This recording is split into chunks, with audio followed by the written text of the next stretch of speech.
ओम नमो भगवते वासुदेवाय नमः। सुनते हैं भाद्रपद मास की आगे की कथा।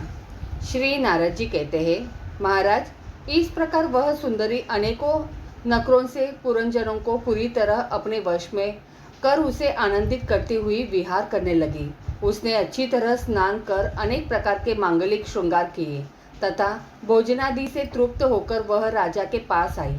राजा ने उस मनोहर मुख वाली राजमहिषी का सादर अभिनंदन किया। पुरंजनी ने राजा का आलिंगन किया और राजा ने उसे गले लगाया। फिर एकांत में मन के अनुकूल रहस्य की बातें करते हुए वह ऐसा मोहित हो गया कि उस कामिनी में ही चित्त लगा रहने के कारण उसे दिन रात के भेद से निरंतर बीतते हुए काल की दुस्तर गति का भी कुछ पता न चला। मद से छक्का हुआ मदनस्वी पुरंजन अपनी प्रिया की भुजा पर सिर रखे महामूल्य शैया पर पड़ा रहता।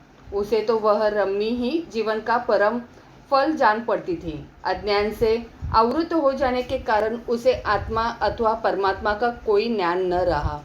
राजन, इस प्रकार कामातुर चित्त से उसके साथ विहार करते करते राजा पुरंजन की जवानी आधे क्षण के समान बीत गई। प्रजापति, उस पुरंजनी से राजा पुरंजन के 1100 पुत्र और 110 कन्याएं हुई, जो सभी माता पिता का सुयश बढ़ाने वाली और सुशीलता, उदारता आदि गुणों से संपन्न थी। ये पुरंजनी नाम से विख्यात हुई।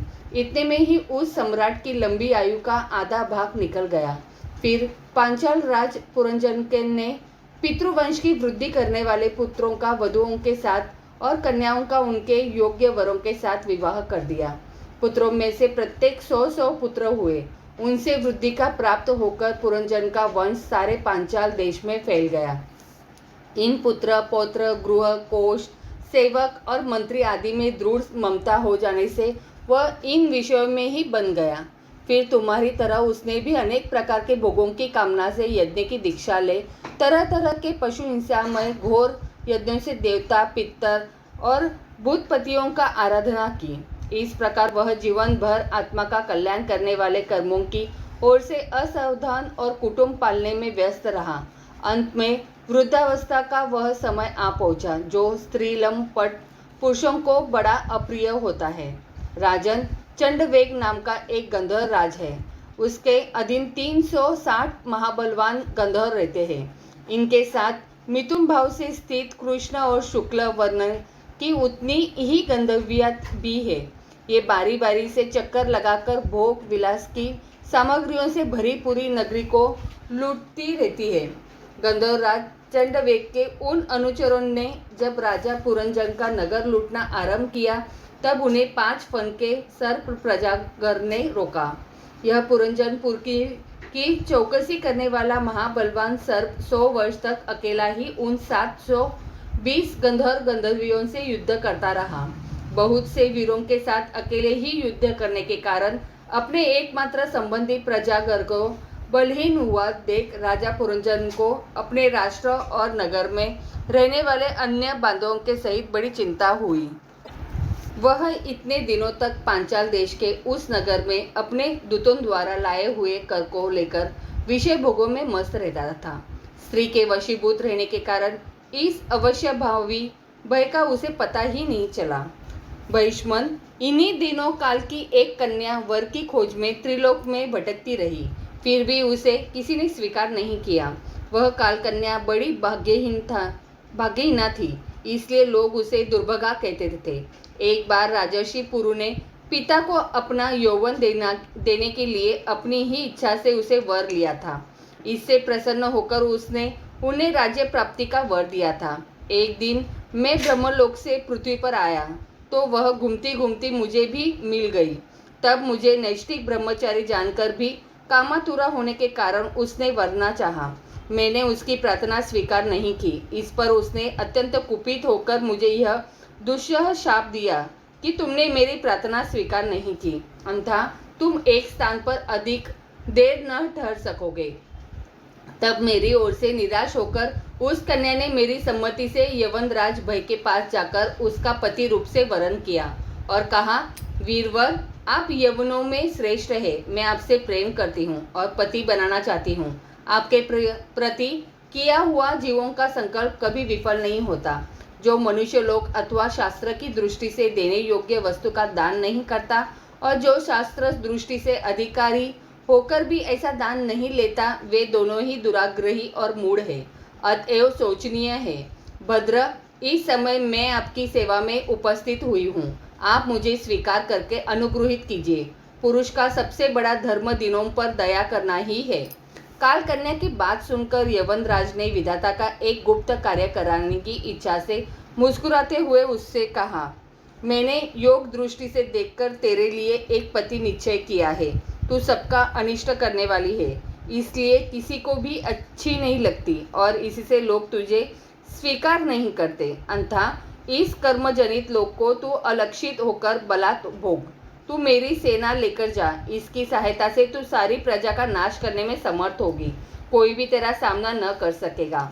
यह प्रज्वाल नाम का मेरा भाई है, तू मेरी बहन बन जा। तुम दोनों के साथ मैं अव्यक्त गति से भयंकर सेना लेकर सारे लोकों में विचरूंगा। श्री नारद जी कहते हैं, राजन, फिर भय नामक यवनराज ने आज्ञाकारी सैनिक प्रज्वाल और काल कन्या के साथ इस पृथ्वी तल पर सर्वत्र विचरने लगे। एक बार उन्होंने बड़े वेग से बूढ़े सांप से सुरक्षित और संसार की सब प्रकार की सुख सामग्री से संपन्न पुरंजनपुरी को घेर लिया। तब जिसके चंगुल से फंसकर पुरुष शीघ्र ही निसार हो जाता है, वह काल कन्या बलात् उस पुरी की प्रजा को भोगने लगी। उस समय वे यवन भी काल कन्या के द्वारा भोगी जाती हुई उस पुरी में चारों ओर से भिन्न भिन्न द्वारों से घुसकर उसका विध्वंस करने लगी। पुरी के इस प्रकार पीड़ित किए जाने पर उसके स्वामित्व का अभिमान रखने वाले तथा ममताग्रस्त बहुकुटुंबी राजा पुरंजन को भी नाना प्रकार के क्लेश सताने लगे। काल कन्या के आलिंगन करने से उसकी सारी भी नष्ट हो गई तथा अत्यंत विषयासक्त होने के कारण वह बहुत दिनों हो गया उसकी विवेक शक्ति नष्ट हो गई। गंधर्व और यवनों ने बलात् उसका सारा ऐश्वर्य लूट लिया। उसने देखा कि सारा नगर नष्ट भ्रष्ट हो गया है। पुत्र पौत्र भृत्य और आत्मीय वर्ग प्रतिकूल होकर अनादर करने लगे हैं। स्त्री स्नेह शून्य हो गई है। मेरी देह को काल कन्या ने वश में कर रखा है और पांचाल देश शत्रुओं के हाथ में पड़कर भ्रष्ट हो गया है। यह सब देखकर राजा पुरंजन अपार चिंता में डूब गया और उसे उस विपत्ति से छुटकारा पाने का कोई उपाय न दिखाई दिया। काल कन्या ने जिन्हें निस्सहार कर दिया था, उन्हीं भोगों की लालसा से वह दिन था। अपनी पारलौकिक गति और बंधुजनों ने स्नेह से वंचित रहकर उसका चित्त केवल स्त्री और पुत्र के लालन पालन में ही लगा हुआ था। ऐसी अवस्था में उनसे बिछुड़ने की इच्छा न होने पर भी उसे उस पुरी को छोड़ने के लिए बाध्य होना पड़ा, क्योंकि उसे गंधर्व और यवनों में घेर रखा था तथा काल कन्या ने कुचल दिया था। इतने में ही यवनराज भय के बड़े भाई प्रज्वाल ने अपने भाई का प्रिय करने के लिए उस सारी पुरी में आग लगा दी। जब वह नगरी जलने लगी तब पूर्ववासी सेवक वृंद, संतान वर्ग और कुटुंब की स्वामिनी के सहित कुटुंब वत्सल पुरंजनों को बड़ा दुख हुआ। नगर को काल कन्या के हाथ में पड़ा देख उसकी रक्षा करने वाले सर्प को भी बड़ी पीड़ा हुई, क्योंकि उसके निवास स्थान पर भी यवनों ने अधिकार कर लिया था और प्रज्वाल उस पर भी आक्रमण कर रहा था। जब उस नगरी की रक्षा करने में वह सर्वथा असमर्थ हो गया, तब जिस प्रकार जलते हुए वृक्ष के कोटर में रहने वाला सर्प उससे निकल जाना चाहता था, उसी प्रकार उसने भी महान कष्ट से कांपते हुए वहां से भागने की इच्छा की। उसके अंग प्रत्यंग ढीले पड़ गए थे तथा गंधर्वों ने उसकी सारी शक्ति नष्ट कर दी थी। अन्यथा जब यवन शत्रुओं ने उसे जाते देखकर रोक दिया, तब वह दुखी होकर रोने लगा। गृहाशक्त पुरंजन देह गेहादि में मेरेपन का भाव रखने से अत्यंत बुद्धिहीन हो गया तथा स्त्री के प्रेम पाश में फंसकर वह बहुत दिन हो गया। अब जब इनसे बिछुड़ने का समय उपस्थित हुआ, तब वह अपने पुत्री पुत्र वधु, दामाद, नौकर और घर खजाना तथा अनन्य जिन पदार्थों में उसकी ममता भर शेष थी, उन सबके लिए इस प्रकार चिंता करने लगा। हाय, मेरी भार्या तो बहुत घर गृहस्थी वाली है। जब मैं परलोक को चला जाऊंगा तब यह असह्य होकर किस प्रकार अपना निर्वाह करेगी। इसे इन बाल बच्चों की चिंता ही खा जाएगी। यह मेरे भोजन किए बिना भोजन नहीं करती थी और स्नान किए बिना स्नान नहीं करती थी। सदा मेरी ही सेवा में तत्पर रहती थी। मैं कभी रूठ जाता था तो यह बड़ी भयभीत हो जाती थी और झिड़कने के लगता तो डर के मारे चुप रह जाती थी। मुझसे कोई भूल हो जाती तो यह मुझे सचेत कर देती थी। मुझ में इसका इतना अधिक स्नेह है कि यदि मैं कभी परदेश चला जाता था तो यह विरहव्यस्था से सूख कर कांटा हो जाती थी। तो यह वीर माता है, तो भी मेरे पीछे क्या यह गृहस्थाश्रम का व्यवहार चला सकेगी? मेरे चले जाने पर एकमात्र मेरे ही सहारे रहने वाले ये पुत्र और पुत्री भी कैसे जीवन धारण करेंगे? ये तो बीच समुद्र में नाव टूट जाने से व्याकुल हुए यात्रियों के समान बिलबिलाने लगेंगे। यद्यपि ज्ञान दृष्टि से उसे शोक करना उचित न था, फिर भी अज्ञानवश राजा पुरंजन इस प्रकार दीन बुद्धि से अपनी स्त्री पुत्रादि के लिए शोकाकुल हो रहा था। इसी समय उसे पकड़ने के लिए वहां भय नामक यवनराज आ धमका। जब यवन लोग उसे पशु के समान बांधकर अपने स्थान को ले चले, तब उसके अनुचरण गण अत्यंत आतुर और शोकाकुल होकर उसके साथ हो लिए। यवन द्वारा रोका हुआ सर्प भी उस पुरी को छोड़कर इन सबके साथ ही चल दिया। उसके जाते ही सारा नगर छिन्न भिन्न होकर अपने कारण में लीन हो गया। इस प्रकार महाबली यवनराज के बलपूर्वक खींचने पर भी राजा पुरंजन ने अज्ञानवश अपने हितैषी एवं पुराने मित्र अविज्ञान का स्मरण नहीं किया। उस निर्दय राजा ने जिन यज्ञ पशुओं की बलि दी थी, वे उसकी दी हुई पीड़ा को याद करके उसे क्रोध पूर्वक कुठारों से काटने लगे। वह वर्षों तक विवेकहीन अवस्था में अपार अंधकार में पड़ा निरंतर कष्ट भोगता रहा। स्त्री की आसक्ति से उसकी यह दुर्गति हुई थी। अंत समय में भी पुरंजन को उसी की चिंतन बना हुआ था, इसलिए दूसरे जन्म में वह नुरूप श्रेष्ठ विदर्भ राज के यहाँ सुंदरी कन्या होकर उत्पन्न हुआ। जब यह विदर्भ नंदिनी विवाह योग्य हुई, तब विदर्भ राज ने घोषित कर दिया कि इसे सर्वश्रेष्ठ पराक्रमी वीर ही ब्याह सकेगा। तब शत्रुओं के नगरों के जीतने वाले पांड्यन नरेश महाराज मलय ध्वज ने स्मर भूमि में समस्त राजाओं को जीतकर उसके साथ विवाह किया। उससे महाराज मलध्वज ने एक श्याम लोचना कन्या और उससे छोटे 7 पुत्र उत्पन्न किए, जो आगे चलकर द्रविड़ देश के 7 राजा हुए। राजन फिर उनमें से प्रत्येक पुत्र के बहुत बहुत पुत्र उत्पन्न हुए, जिनके वंशधर इस पृथ्वी को मनवंतर के अनंत तक तथा उसके बाद भी भोगेंगे। राजा मलय ध्वज की पहली पुत्री बड़ी व्रतशिला थी। उसके साथ अगस्त्य ऋषि का विवाह हुआ। उससे उनके दृढ़च्युत नाम का पुत्र हुआ और दृढ़च्युत के इम्भवान हुआ। अंत में राजर्षि मलय ध्वज पृथ्वी को पुत्र में बांटकर भगवान श्री कृष्ण की आराधना करने की इच्छा से मलय पर्वत पर चले गए।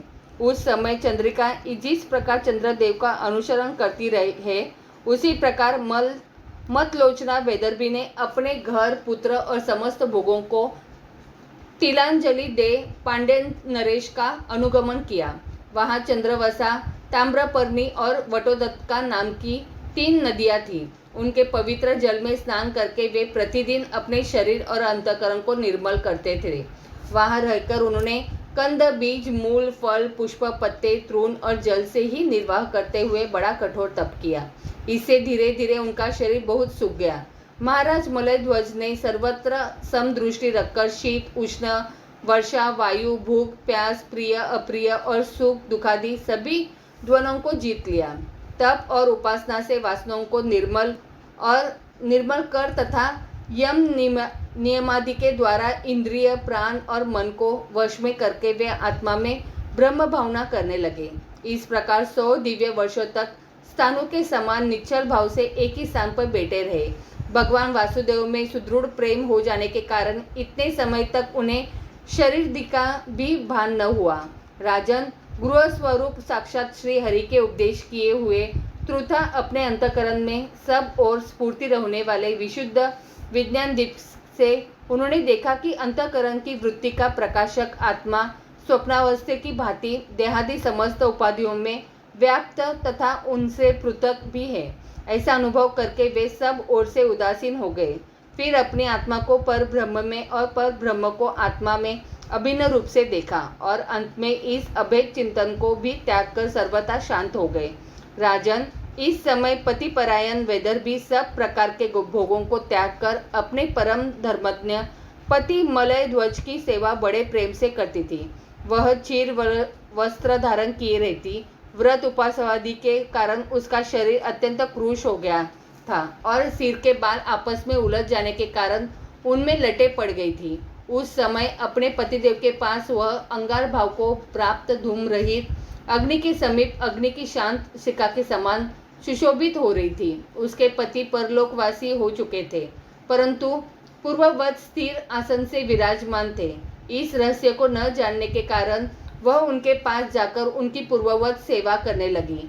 चरण सेवा करते समय जब उसे अपने पति के चरणों में गर्मी बिल्कुल नहीं मालूम हुई, तब वह झुंड से बिछुड़ी हुई मृगी के समान चित्त में अत्यंत व्याकुल हो गई।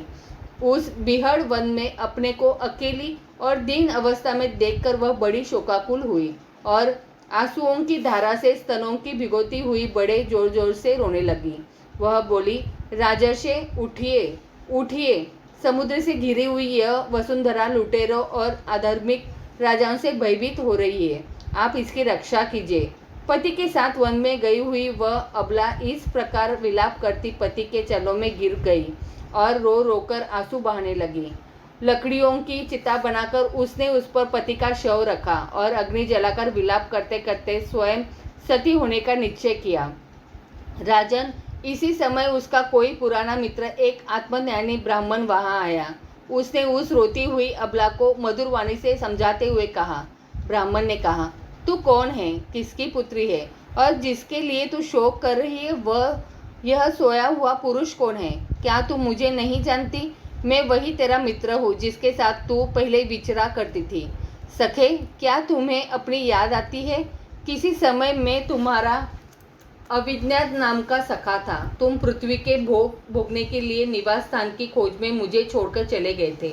आर्य, पहले मैं और तुम एक दूसरे के मित्र एवं मानस निवासी हंस थे। हम दोनों सहस्त्रों वर्षों तक बिना किसी निवास स्थान के ही रहते थे, किंतु मित्र, तुम विषय भोगों की इच्छा से मुझे छोड़कर यहाँ पृथ्वी पर चले आए। यहाँ घूमते घूमते तुमने एक स्त्री का रचा हुआ स्थान देखा। उसमें 5 बगीचे, 9 दरवाजे, 1 द्वारपाल, 3 परकोटे, 6 वैश्यकुल और 5 बाजार थे। वह 5 उपादान कारणों से बना हुआ था और उसकी स्वामिनी एक स्त्री थी। महाराज, इंद्रियों के 5 विषय उसके बगीचे थे। 9 इंद्रिय छिद्र द्वार थे। तेज, जल और अन्न 3 परकोटे थे। मन और 5 ज्ञानेन्द्रिय, 6 वैश्यकुल थे। क्रिया शक्ति रूप कर्मेंद्रिया ही बाजार थी। 5 भूत ही उसके कभी क्षीण न होने वाले उपादान कारण थे और बुद्धि शक्ति ही उसकी स्वामिनी थी।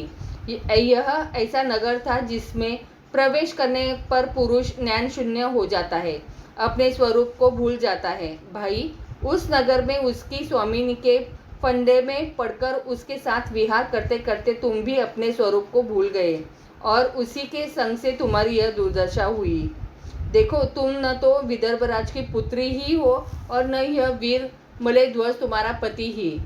जिसने तुम्हें 9 द्वारों के नगर में बंद किया था, उस पुरंजनी के पति भी तुम नहीं हो।